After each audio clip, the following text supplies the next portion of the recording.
Hello everyone, how are you doing? My name is Dana, and I want to talk to you today about something very important in our world today. I want to be able to convince, educate, and motivate you to take action with what's happening to kids in our country today who grew up in this country raised by immigrant parents, but are being forced to go back to a country that's foreign to them, but might not be foreign to their parents. But because they were raised in this country, it might be foreign to them. 19-year-old Alex Valles was brought to America by her parents from Venezuela at the age of 4. She and her family had been living in the U.S. for 15 years undocumented, but when the DACA deal came out, Alex was provided a driver's license, a job, and so many more benefits for her well-being.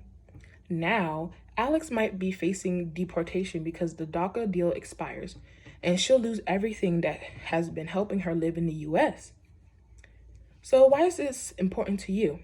Well, from 1994 to 2017, the population of immigrant children in the United States grew by 51% to 19.6 million, or 1/4 of all U.S. children, according to Child Trends 2018.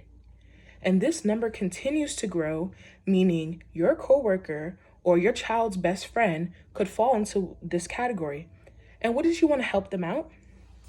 As we can see from this graph in Child Trends, we can see that according to this graph, so this bottom line is firstborn generation of kids that were actually born outside of the United States. And this line is second generation, which is increasing, and it shows the number of kids, the percentage of kids that were born inside the U.S. and have immigrant parents. So now that we've seen that, let me tell you how what I'm saying to you today makes any sense.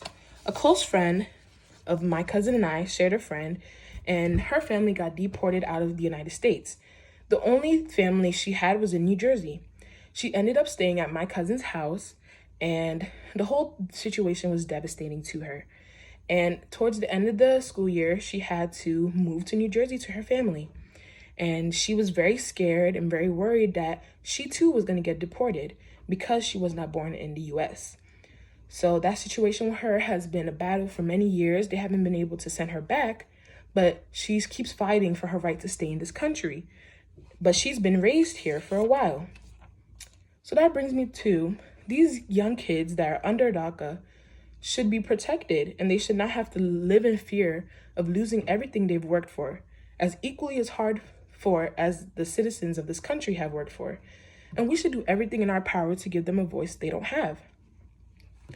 So my first main point is, what is DACA and what's currently happening to it?